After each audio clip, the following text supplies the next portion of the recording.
Welcome to A Balanced Life with Dr. Jacquie. And today we're talking about, so you're doing this young adulting thing, 25 and older. They're getting to this space of where they're trying to discover, learn how to live life, while at the same time trying to detach themselves from familiar people, places, and things, and sometimes family, so that they're not as tethered, learning how to make decisions on their own.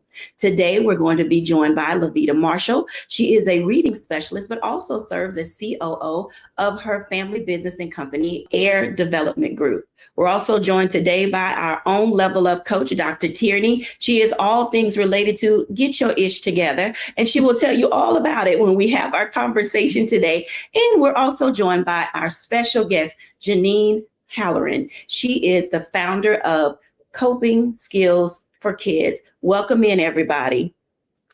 You know, when I think about being 25, I actually like that stage. 25 was pretty good. Some people, when they're going to be watching this show, they're going to begin to think about where they were when they were 25, what they were doing. Did they have all the skills that they needed to just kind of launch into life? And I want to begin with that conversation as we think about today's 25-year-old versus our generation of turning 25. How would we guide them, Dr. T, to launch into their life? Because sometimes that launching pad, as you know, looks different for so many people. But what does launching into life at 25 look like today? Yeah. Well, that's a very big answer with a lot of different, responses, or a big question with a lot of different responses. Because as you said, it looks different for everyone. It looks different regarding, whether you went to college or not, or what your degree is in, or what that may look like. You may be in school for longer, like if you went for MD or PhD, so your 25 may look a little different from someone who is working in the family business, or someone who's taking care of their family and maybe sick loved ones. And so it's a lot of different directions that 25, kind of age range can go. You might just be getting kicked off the insurance for the first time, car insurance and health insurance, but the thing that is the same for everyone when we're turning 25 is that is a pivotal point of transition. That is the point where you are really, as my mom would say, you good and grown, now you full grown. And so this is the point where you have to start making some tough decisions for yourself. You have to start really looking at what do you want your life trajectory to be, and start charting the course towards that. So that's really, I would say, the big thing at 25 is it's time to get off the fence. It's again, as my mom would say, you either got to crap or get off the pot, and that's what that 25-year-old age mark really is. It's time to bust a move. You highlight some of those things for all of us that bring us to that place, Lavita, with you having kids who have been in that age range, of how do you guide and direct them as a parent, toward 25 and leaping into life, because, it comes in so many different phases and stages. We like to say, my husband and I, we take the good, the bad, and the ugly of our lives and our experiences, and we try to sift through those experiences to really just impart that to our children. So we have 4 adult children, and 2 of them are actually in that particular age range. And one of the things that we do, we have very good relationships with them, and we talk a great deal with them. They listen well, they take our advice. But we've also learned that, we have to learn from each other. This is a completely different day and age. We did things a little bit differently when we were 25. It was a different world. So I think you also have to take into account that this is a very different world that they're living in. And one of the things that we decided that we were going to do is not just be the expert. These are adult children. They're growing into adulthood. But like you said, this is like full grown. I mean, you're making your serious life decisions. And so we had to just be very open to listening to, what they wanted out of life. And we saw them do some major pivots at that point at the age of 25. And so it's just it's interesting to see what they've done. It's really great to watch the decisions that they've made. And some of them you step back and say, well, I wouldn't have done that. But I think we're all learning and growing together, all 6 of us. I think those are excellent observations, because when you think about the family unit, problem solving and knowing that you've deposited in them logic and reasoning and the ability to make decisions on their own is one of the key ingredients to not only living balanced, but also not falling off the young adult wagon, toward things that would lead your life down a path that may or may not be beneficial. Janine Holloran, I am so excited that you are with us today, because in your space where you talk about, from a mental health perspective and all of the things that young adults need, how are they coping and how are they guiding their lives toward betterment when they're on their own in that decision-making space? So here's what is so interesting about young adults, especially now. So we've talked so much more about mental health. I remember when I was 25, I had just finished graduate school. So I was steeped in mental health. But when I was talking with other people, they didn't really understand or know or get that understanding of how important it is to know what your coping skills are, what your strategies are going to be. How do you deal with challenge? How do you deal with failure? And we've talked about it a lot more, but I still feel like there is a sort of gap for the learning of our kids and our teenagers and our young adults as they're going in. We have talked about it, but really putting that into action when they are young adults, being able to figure out what are their strategies and actually be able to use them, and not use like I'm having a hard time as a way to get out of something, not using it as a way to avoid or deny or any of that, but really being able to do the things that they need to do. Do it even though it's hard. Do it scared. Do it, be brave and go ahead and do those things. And to give them the encouragement and the support, but being able to let them sort of fly on their own. I love the book, How to Be an Adult by Julie Lythcott-Haims. And she talks all about what are the things that kids need to be able to do as they are young adults going into and using their own lives, taking control and agency in their own lives. And I think it's been a book that I recommend to a lot of my young adult clients, because it really helps them understand, gosh, these are things I really need to get better at. This is where I'm good in this area, but I really need to get better around like getting along with other people. I love that, because each of you have stated some of those things that they could put in their toolkit. And when they're launching into life, oftentimes they can't know what they need because they've never done it before. So if we're thinking about an action plan for young people, Dr. Tierney, what is something that you think that they could put into their toolkit in an essence of saying, I don't know it all, but I'm willing to take this with me if someone would just tell me what my next step could possibly be? What do we give them as an action plan? I would probably say accountability, because 25 is that age where you realize, you know what, mama was right. I should have stayed in a child's place, because now you are facing a lot of things, like you said, that you've never had to face before.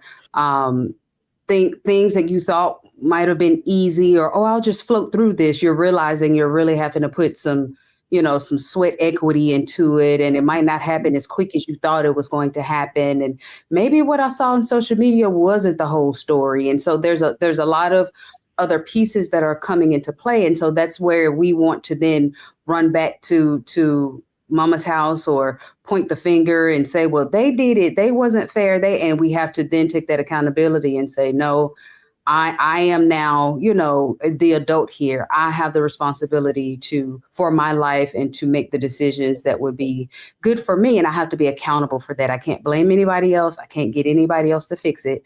I have to stand on my own 10 toes down, and I have to walk this thing out. And like you said, if someone would just show me what steps to take, I have to be the one to take the steps. So I would definitely say accountability. Absolutely. Lavita, what are some of the tips that you've given, to your young people in moving in that direction? We firmly believe in having a mentor. Let me tell you, one of the things that we did when our adult children were transitioning from the high school to the college to that adulthood, we found mentors that were in the season of life that we were about to be in, that whole empty nest season, because we had never done that before. We didn't know how to deal with the challenges and issues of young adults and those growing into adulthood. And so we advise them to do the same. If you can't get everything you need from us, please find someone that you can trust that has been in that season of life that you're striving to. You desperately need a mentor. You cannot get through this thing of life on your own. Use people who've been there. Absolutely. Thank you for sharing that. You when we're in this space, Janine, and I'm excited about our second block because I'm going to do a one-on-one with Janine. So y'all make sure you stay after the break. But Janine, they're leaping into life. They're trying to figure it all out. And now it's like first apartment, first car. Dr. T said first insurance, first auto insurance, first everything. What are they taking with them in their action plan?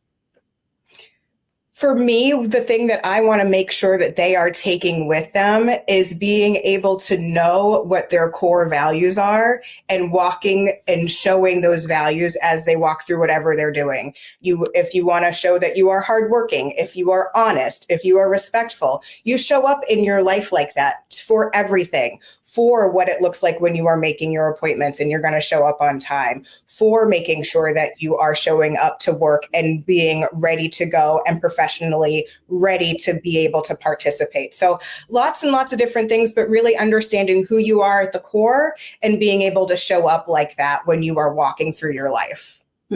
Absolutely. As you can see, folks, I hope that you're taking notes and that you're putting these things in your toolkit. When we come back after the break, we're going to talk a little bit more about our coping skills.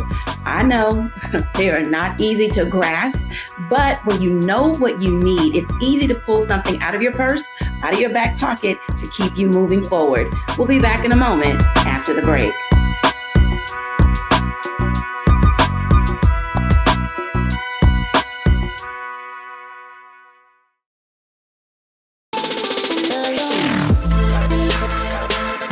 Hey y'all, welcome to The Other Side of Change, only on the Black Star Network and hosted by myself, Rhea Baker, and my good sis, Jamira Burley. We are just two millennial women tackling everything at the intersection of politics, gender, and pop culture. And we don't just settle for commentary. This is about solution-driven dialogue to get us to the world as it could be and not just as it is. Watch us on the Black Star Network, so tune in to The Other Side of Change.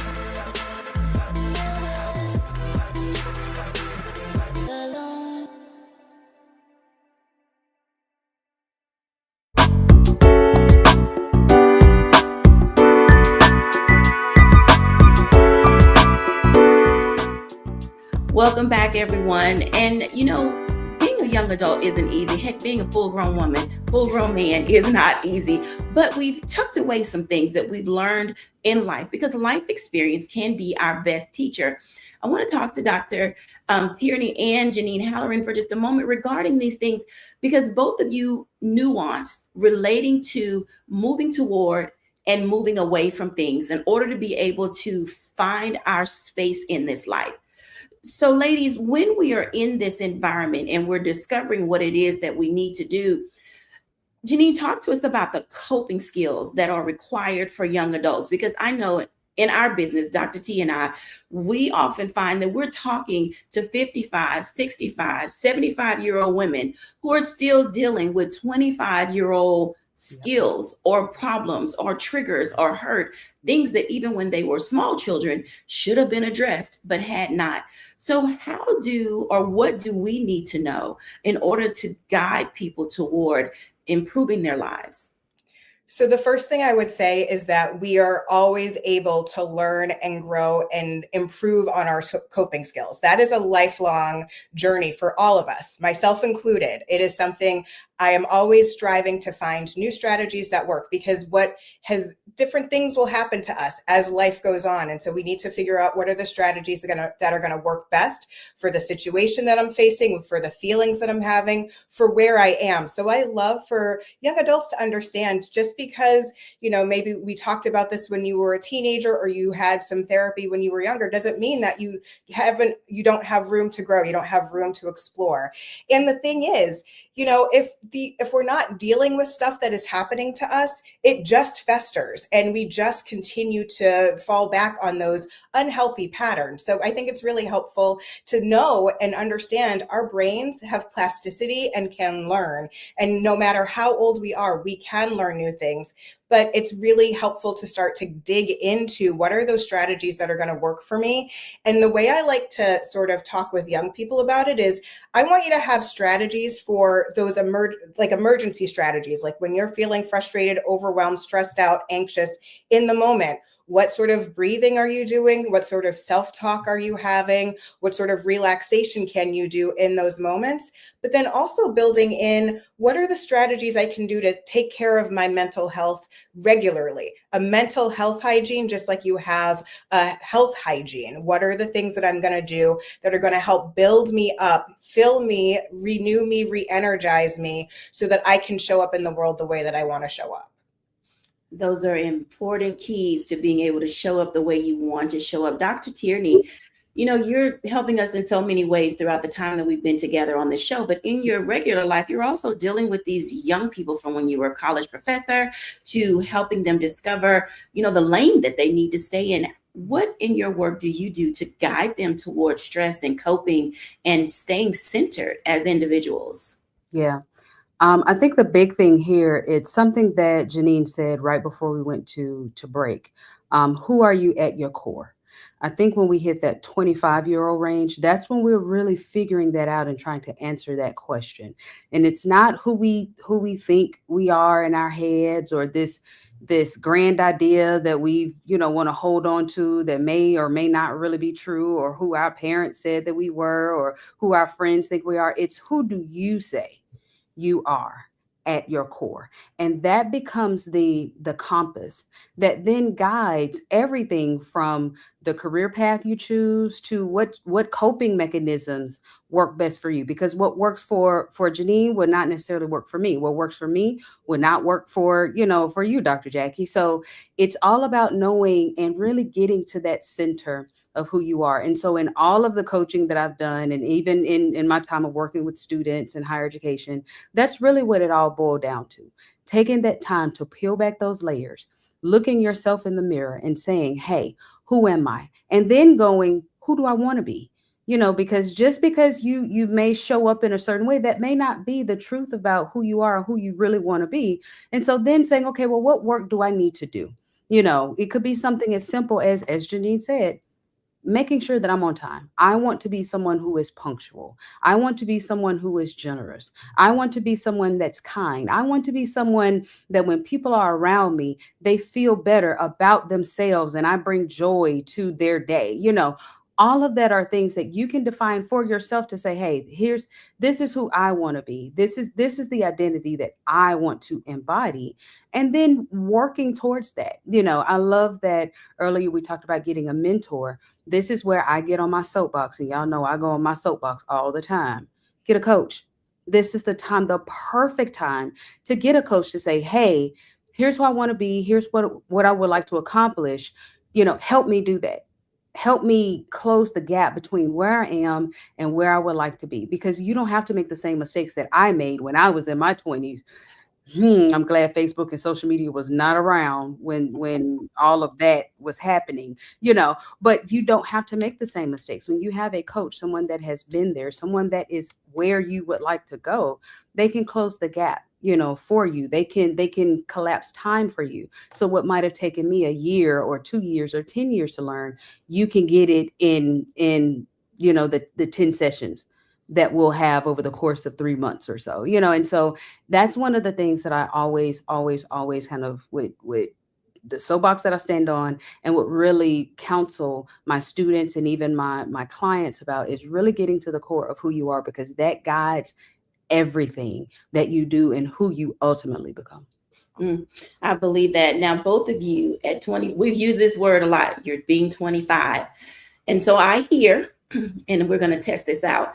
Janine, I have heard that at 25, our frontal lobe is now mature. And 25-year-olds will toss that around. Parents toss it around. You should know some things at 25. So, what is cemented in the brain at 25 that makes this such a critical point to say, go on now? You should be able to manage life at this point. What does that look like, and where does it come from? So what happens is, as we mature as humans, our frontal lobe, which is the part of our brain that's in charge of problem solving, of trying to figure things out, rational thought, that's where the frontal lobe is. And it does come to maturity at 25. This does not mean that we always use our frontal lobe all the time. That is not how humans are. We also have this part of our brain called the amygdala, and it can get fired up. It's in charge of lots of different feelings. And if we are in fight, flight, or freeze, our body will switch out of that thinking in the frontal lobe. And then we start to have these bigger emotions, and it's really hard for us to sort of control that. So, but what's nice and what is good about when we get to that age of 25, we have a little bit more control in terms of getting into that frontal lobe, getting into that problem solving state, as opposed to being run by our emotions and our feelings and whatever is happening to us in the moment. But we can strengthen it. So even though we have that ability to get into that, we need to be able to focus and practice. What does it look like to have problem solving? How do we get ourselves calmer in those moments when we are having a hard time? What are our strategies when we are having big feelings? Are we able to use mindfulness? Are we using some strategies like positive self-talk, using imagination and visualization? All these strategies that we can use to help us get our bodies and our brains out of that fight, flight, or freeze back down to rest and digest and being able to use our frontal lobe. So we just got to practice. And it is, the more you do it, the easier it becomes. So I have a follow-up question for you. At what age do we start doing that? Because you don't just become able to reach into your frontal lobe and do things. Do we handicap our children at young ages by telling them everything and doing everything for go sit down over here? I got it, going out my way. Do we handicap our kids from being able to develop this skill set? Yeah.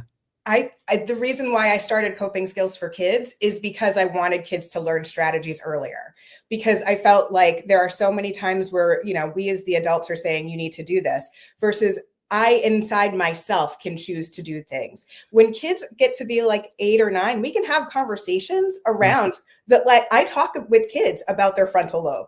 I talk about their brain and their brain development. They can learn these things. It gets easier as they get older, but the practice, just like for young adults, it's amazing. You can do this with younger kids, and you can start to even label feelings when kids are very little. I started with my own at 3 and 4, talking about just happy, sad, mad. What can you do when you feel that way? Not me controlling you. What can you do? What will help you? Just like we were talking about earlier, like some strategies work for some people, some strategies don't.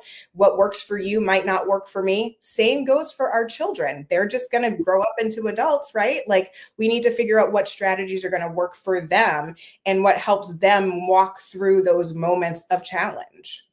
Absolutely. Dr. Tierney, weigh in here because, you deal with a lot of little girls inside grown women who are temper tantruming their way through life. And no, we're not doing that this season. Right.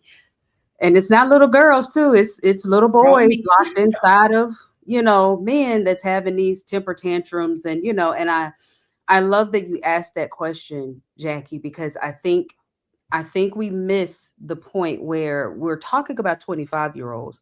But again, just like we discussed last week, it's what you do building up to that when they are 8, when they are 15, when they are 19, when, the build up to that helps to strengthen the good decision making, the good, frontal lobe activation when they get to 25. So I think it's unfair to just look at our 25-year-olds and oh, okay, you should know this, when we haven't done the build up to help them strengthen that so then they can activate it at 25. I think it's also important that we think about the environment, that we grow up in. So some 25-year-olds who might have, had mom and dad, together, and mom and dad did their work. And so mom and dad is healthy, happy, and whole, and was able to teach, that 25-year-old the language and how to identify and name their feelings and identify their own personal coping mechanisms. And, then that 25-year-old is going to be, ready to, go ahead and hit that frontal lobe activation and, set the course for their life. But a 25-year-old that did not grow up in that environment, that maybe grew up in a hostile, toxic, unhealthy environment, a 25-year-old that might have grew up in an environment that wasn't safe, that they had to worry about their survival, in terms of Maslow's hierarchy of needs. They couldn't get to that actualization because they were stuck at just the basic needs being met and basic safety needs. It's going to be a little harder for them to be able to activate in the way that we are talking about. So I think it's very important that we look at the 25-year-olds that we are encountering and not just, make, oh, you're 25, so you should be able to do. No, that's not a fair statement. Have we helped them to develop that? And then has that 25-year-old been in an environment that has been conducive, to the level of activity or expectation that we're putting on them? So we have to make sure that we're managing our expectations as we are interacting with, and helping the 25-year-olds that are in our sphere of influence. Absolutely. When we come back after the break, I want to continue this dialogue because there's something related to social and emotional engagement that is critical to how not only we see ourselves, but how we engage with the world. We'll be back in a moment after the break.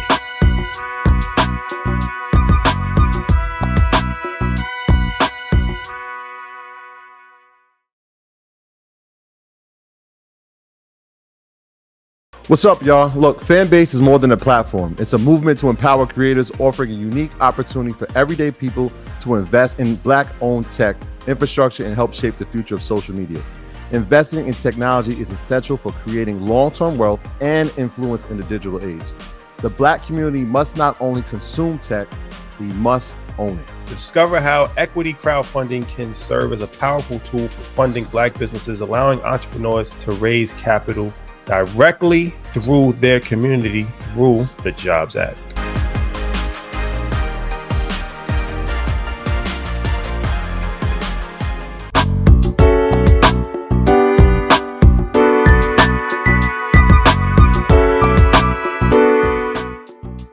Welcome back, everyone. I want to continue this conversation with Dr. Tierney and Janine Halloran because as we grow and mature, there's certain things that we are discovering where we as adults may have dropped the ball and setting the tone, the stage, and laying the foundation for growth and development, not only in our young people, but helping propel them toward greater things. Janine and Dr. Tierney, come on back in because, you all mentioned quite a few things that are related to how we kind of disconnect from young people when they start acting in ways that we as older people don't feel like we want to be bothered with. Mm-hmm. So let's have that conversation about this generational engagement because we're living longer. We have grandkids, great-grandkids, great-nieces, great-great-grandnieces. In this society, we're living longer than we've ever lived before. So now we have to look at being cautious about being exclusionary in how we communicate and relate. So Janine, how do we help older folks? I'm gonna start with 60 and older, or 65 and older, really communicate and not look down on young people where we see there's missing skill sets. We shouldn't just talk about them, put them on, X and Facebook and Instagram and all these other things. What can we really do in real life to aid and guide young people? So I always love to come to things with grace and with an understanding that I am not perfect myself. And to also recognize that this world is very different than the world that I grew up in. It's a very different life. The expectations are different. The social media piece of it has really changed things.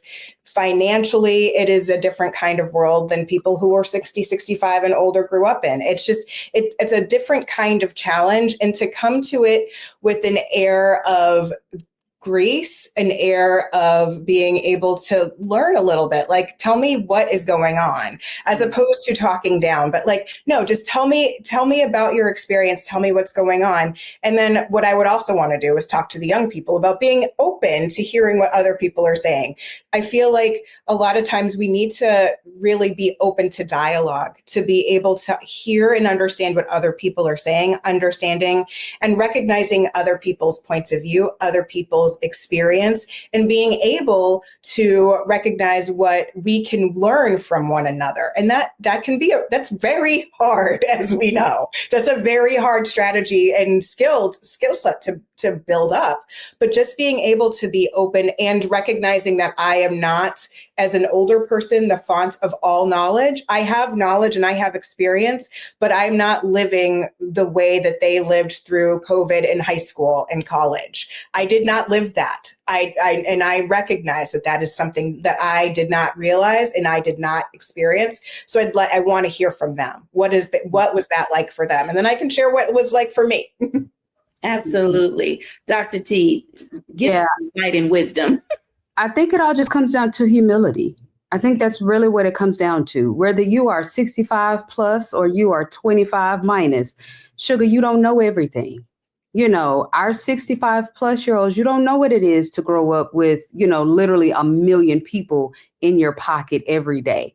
Our 25 plus, you don't know what it is to have to call a house phone and have to talk to somebody's mama before you can get your friend on the phone, and so just those differences significantly impacted our developmental, pieces, growing up and having to call and say, hi, Miss So-and-so, is Ashley available to talk on the phone? That developed our communication skills just in us trying to talk to our friend on the phone. And then vice versa, having a million people in your pocket, the stress of that, but also the tech savviness, of the younger generation. I mean, there's a lot that we can learn from each other. I'm just so happy to be sitting in the middle. I'm of that in Gen X where we were the first ones to start using computers. We were kind of the guinea pigs, really, honestly. So I know what it is to have it. I know what it is before we ever had it, and using a rotary dial phone. And so those of us that are kind of in the middle, we see the value of learning from our grandparents, but also getting a younger one and be like, come here, sugar, show me how you do this, and what is the AI, and so more people kind of using that or being in that space, that middle space of humility. I don't know everything. I'm never too old to learn something new, and I'm young, but I know a lot, but I don't know everything. And so I think if we all just kind of moved with more humility, then we would be the relationships between the generations, would be much better off, but we'll also be able to really connect, more fully and more intimately, because we'll be able to learn from our different vantage points. Absolutely. I want to bring Levita Marshall in. As a reading specialist, Levita has worked with young people. She's worked with older people. And oftentimes, Levita, I wonder when we talk about the development of the frontal lobe, it always reminds me that common sense is not that common anymore. And a lot of things can be gained socially, emotionally from the development that young people get in school. So that way, as they grow and mature, they're already building the blocks that they need towards success. In the work that you do, right, and also having older kids, how do you help navigate young families and parents to helping children learn to make decisions early, so that as they grow, they have it in their toolkit to say, I can pick this now because my mom or my dad or my grandparents not here to tell me what to do next? Mm-hmm. One of the things that not only as an educator, but as a parent, that I strongly urge people to do, was to teach children two things. One was critical thinking skills. We really have to instill in them critical thinking skills, because that leads them to the pathway of independence and independent thinking and problem solving. Another thing that we hear a lot about in the education world is something called executive functioning. And those two, critical thinking skills and executive functioning skills, kind of go hand in hand. And it's a big word, but executive functioning is basically like doing those daily tasks. Like, am I an organized person? Am I a timely person? And those are the two things that I really focused on, or we did when we were rearing our children. And they will go very, very far in life when you have those two skill sets really, really embedded in you. I love that I heard grace. I love that I heard humility. And I would also add that we just really need to listen to understand each other, these two different age groups, because when they get to that particular age, you were at that age before, and we made some pretty huge life decisions. You were using critical thinking skills. You were using executive functioning to say, oh my goodness, I'm at a point in my life. This is a huge step for me. I'd like to add that I see this particular generation pivoting like really, really well. We tell our adult children all the time, they pivot like no other. If they see that something is not working, they will say, nope, next, moving on to the next thing. I see my children do that. Our oldest child was a school teacher just like me. She was trial by fire of COVID. That's her very first teaching assignment online during COVID. After 2 years, she said, that's just not really what I want to do anymore. She completely pivoted, decided to apply for law school, went to law school, graduated this past May, and now she's studying for bar exam. And so I see that in so many young adults. It just amazes me. I love how they can pivot to something else that just makes more sense for them in life. And that really boils back down to that critical thinking and those executive functioning skills. Thank you for sharing that. I find that all of those are very important. As you talk about executive functioning, immediately the translation for me is, can I do my chores when I'm told? Or can I do them without being asked? Do I have the ability to show up on time when I'm saying that I'm going to be at my soccer practice? Or do I, put it on the refrigerator the night before, talking about I need 15 cupcakes, for the bake sale in the morning? It's like, how are we navigating those things? But I think the other part of that is also obedience versus obstinance. And I see a lot of that in adults as well, that if I was a defiant child, I have this tendency to kind of push the envelope as an adult, not only to see how much I can get away with, but there's something about being able to push other people's buttons that it leads to a dangerous space at 25, which is why we see so much with young people going to anger management classes. All of these commercials about, do you like the yellow rain, or do you like the blue rain or the green rain? Because some ways we need to be calmed down because life is overtaking us. When we come back after the break, I want to dive into just a little bit. What does it look like for us to be able to be grounded emotionally? Because emotions can run amok in our lives if we don't have a handle on when we may be triggered toward an action that could literally lead to something more dangerous in our lives and cause problems for other people. We'll be back in a moment after the break.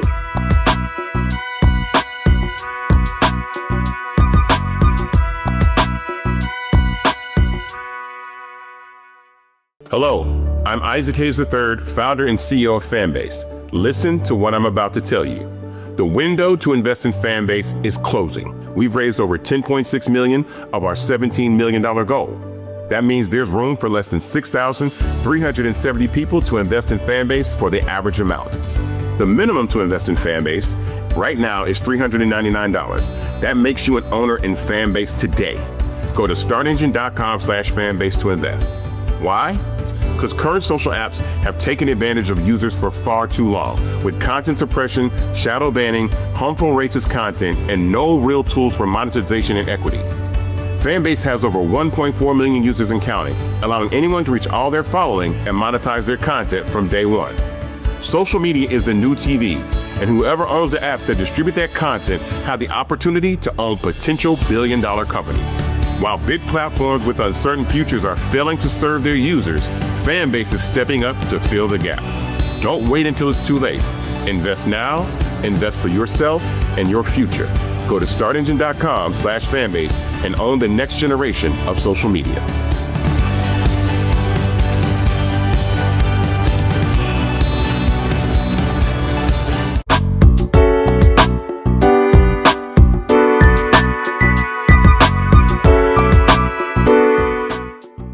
Welcome back, everybody. I hope that you got your pen, your pad, your digital devices, and you are taking notes, because today we are really pushing the envelope related to how do we not only see ourselves, but how do we relate and engage to the young people around us, while at the same time teaching them to live in a world that's safe.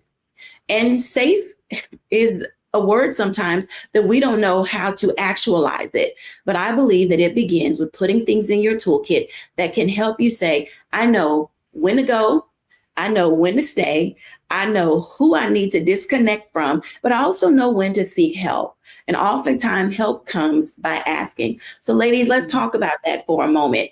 When we need help, or we need to get help for our young people, at what age, Janine, do we start to see stages of disconnecting from socialization and emotional understanding, where we need to say, you know, therapy, coaching, mentoring, Jesus, somebody, we may need to kind of step in and say, this may go too far if we don't step in now? I would say I would be looking out for this, and I do look out for this in my teen clients, in my tween and teen clients. I'm looking out for this. I'm looking out for the kids that are disconnecting and spending a lot of time online and not really interacting in person. This is not just, I'm not anti-video game, but I am very careful about what that looks like and how the interactions are going. I want to know that I want to know if they know the people that are on the other side of the screen that they're talking to. I want to know what the conversations are about. I want to know if they are playing games or doing things that feel or like more destructive, or are they more collaborative? What's going on? How are they feeling about it? I'm looking to make sure that kids are both not only able to interact online in a healthy way, but I want them to interact in person in a healthy way. What do your friendships look like at school? What do your friendships look like outside of school? Because sometimes you don't find your friends at school. So I am wanting to make sure that they have some sort of connection, whether that's a faith community, whether that is somebody else, that maybe it's a game that they like to play. I want them to have connection with people, at least one or two friends or a trusted adult that is somebody that can really help and support them, so that we keep our eyes on them and we're able to help build those strategies, build those skills, build those connections for them. Connections. I think that that's one of the ways that we can help young people. And I want to ask Lavita this question: with having 4 kids, some of them being in middle school together, some being in high school together, and navigating this space, I've often heard you say that just because they're in your school with you, they're not necessarily your friends, they're your classmates. And when we were growing up, we needed to know everybody. Have I met your mother, your father, your grandmother, your uncle, your auntie, your cousin? Do we go to the same hair salon? All this, that, and the other. But our connections that our kids have today, they're distant. They're on the other side of a screen, as Janine said. How have you and how do you help parents and families navigate, getting to know the people who are in your kids' lives? Because there are times that they spend more time with them than they do with us. Well, one thing that we did, we wanted to make our home the hub of the friendship and the activity. we wanted to be the house where those kiddos were welcome to come, because I had the flexibility. Even when I was an educator, of course, I was going to be home when those kids were home because of the hours that I was working. So 3:30, I was going to be at home. The holidays, I was going to be around the house. The summers, I was going to be around the house. So that's what we intentionally did. My husband and I said, we want to be the household where these children can come and they can feel welcome. They can feel safe. We did that, and we were so excited to do that because we had a lot of our friends, the friends of our children, actually would ask us for advice, and they would confide in us. And we knew, oh my goodness, yes, we totally made the right decision. They would come after school just to study. They would come over to do projects. I have pictures of every single, I would say, a Halloween trick or treat for like years. And these big grown, teenagers would come over and they would have pizza and they would just want to hang out with us before we trick or treated. So we were very intentional on making sure that those friend groups, even with 4 kiddos, it was a lot of people in the house sometimes, but it was well worth it to do it that way. I can respect that because oftentimes adults don't want to be bothered, with their kids' friends because there's that mistaking that, as we always hear, I'm not one of your little friends. And so it's like we can, easily creep over as adults into being too friendly, with our kids and forget that we're supposed to be doing the parenting and the guiding and all of those things. Dr. Tierney, that is a tightrope for parents to have to walk. And how do they walk it? Being parent and friend, but then you don't want to be the cool mom or dad all the time because somebody's got to, lay down the law from time to time as well. Yeah. Well, I always preface things like this by saying I am not a parent. I am a TT. I have nieces and nephews. And so because I'm not a parent, I can't necessarily say this is what you do. Or no, I don't go into those waters. But as a TT, as the fun TT, as the TT that all the kids want to come and TT with, there is a line. They know TT got your back. I'm with you. You can tell me all the things. I will be the one that will help you go and have this conversation with your mom and your daddy. But we going to tell your mom and daddy. You can't come over here with TT and just do anything because TT love you. And sometimes TT gonna put you in a headlock if you need to be put in a headlock. So I think it's that fine line that even if I'm having to walk that tightrope from my position, as the auntie, as, one of the adults that has been entrusted to serve as a guard, as a watch person, as a spiritual leader in the lives of my friends' children and my, siblings' children, then it is also my responsibility to be a safe space, to be someone that they can talk to, but also let them know that you will also toe the line because I love you. So I'm going to correct you. I'm going to, call you out on this. If you need your butt whooped, then I will be the one to whoop it. And I tell people if I can't correct your kids, and I can't keep them, so that, and lovingly correct, not beating them, not, anything like that. But you have to be able to correct them. You have to be able to walk that tightrope of guiding them while also being a safe space for them. And it is a tightrope, and it's different for each child is going to be different. For some, you can just say, hey, and they get it. For others, you got to put them in a headlock, but only what that child, needs and what is going to help them stay on the straight and narrow. I also want to just make sure that I highlight that since we're talking about this 25-year-old kind of age range, that this is the age really from late teens to 25, 26. That is the age of onset for a lot of mental illnesses. So this is that time where it's also our responsibility to be paying attention to changes in behaviors, things that we may look at and go, wait a minute, where'd that come from?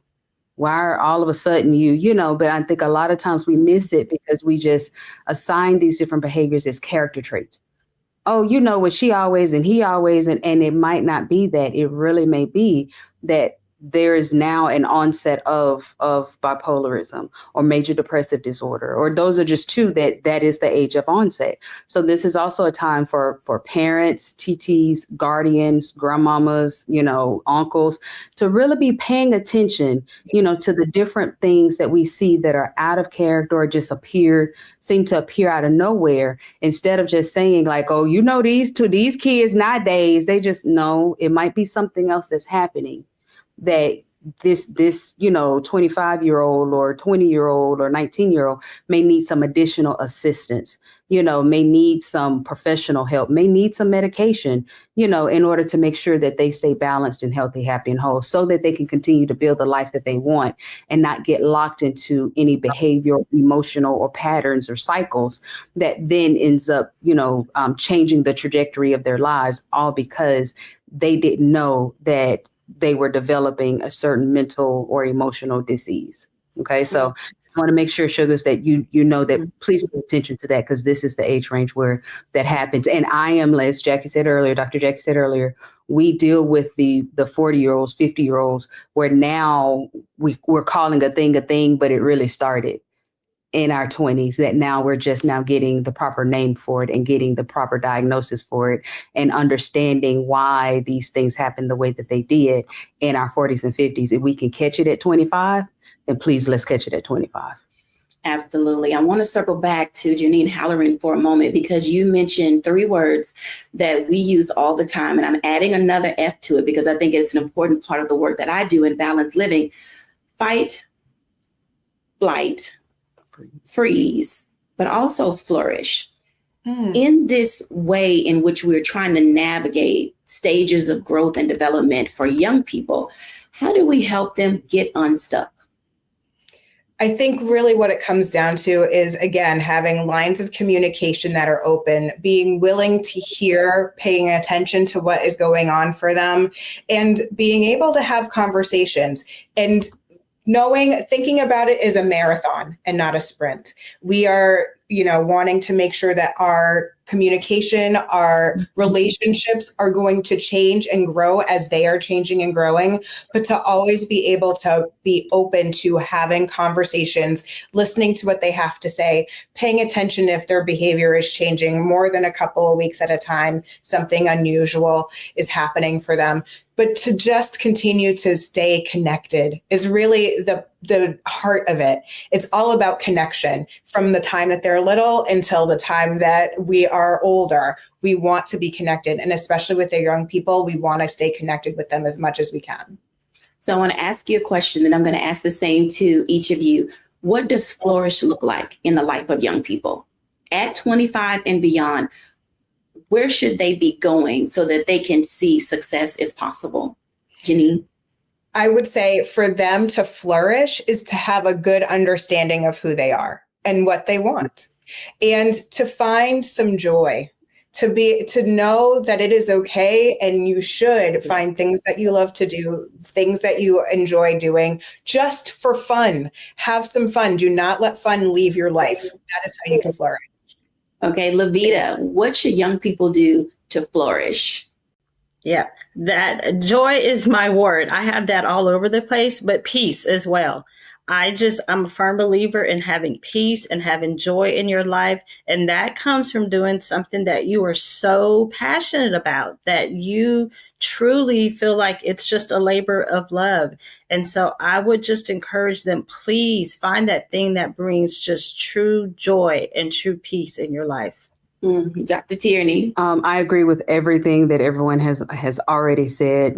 Have the peace, know who you are. And I would add, be confident in who you are. A lot of times we allow people pleasing and insecurity to really stop us from going where ultimately living on the levels that God intends for us to live, because we're so worried about what other people are going to think.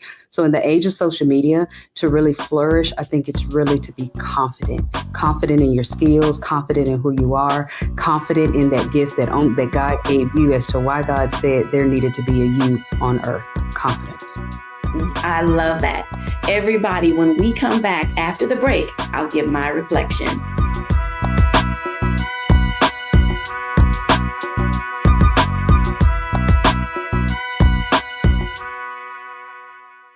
Hello, I'm Isaac Hayes III, founder and CEO of Fanbase. Listen to what I'm about to tell you. The window to invest in Fanbase is closing. We've raised over $10.6 million of our $17 million goal. That means there's room for less than 6,370 people to invest in Fanbase for the average amount. The minimum to invest in Fanbase right now is $399. That makes you an owner in Fanbase today. Go to startengine.com/fanbase to invest. Why? Because current social apps have taken advantage of users for far too long, with content suppression, shadow banning, harmful racist content, and no real tools for monetization and equity. Fanbase has over 1.4 million users and counting, allowing anyone to reach all their following and monetize their content from day one. Social media is the new TV, and whoever owns the apps that distribute that content have the opportunity to own potential billion-dollar companies. While big platforms with uncertain futures are failing to serve their users, Fanbase is stepping up to fill the gap. Don't wait until it's too late. Invest now, invest for yourself and your future. Go to startengine.com/fanbase and own the next generation of social media.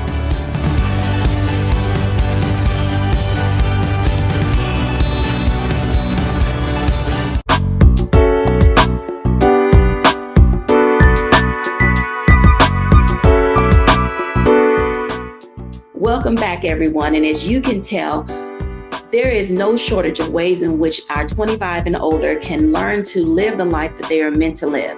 But it does require work. Yes, life requires work.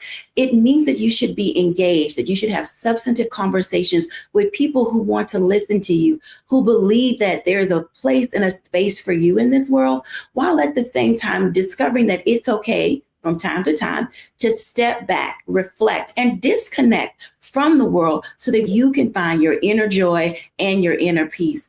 We all know that being 25 wasn't easy, but hey, we've made it and here we are. We trust and know that all things do work together for our good, while at the same time, we need to figure out what skills are we missing? Where are the gaps in our learning? And how do we then get with a coach, a spiritual guidance leader, a mentor, a therapist, someone who can help us kind of relax the reins, not take life so seriously that we're not able to find peace in the midst of everything that we're facing. Thank you all for watching. Bye now.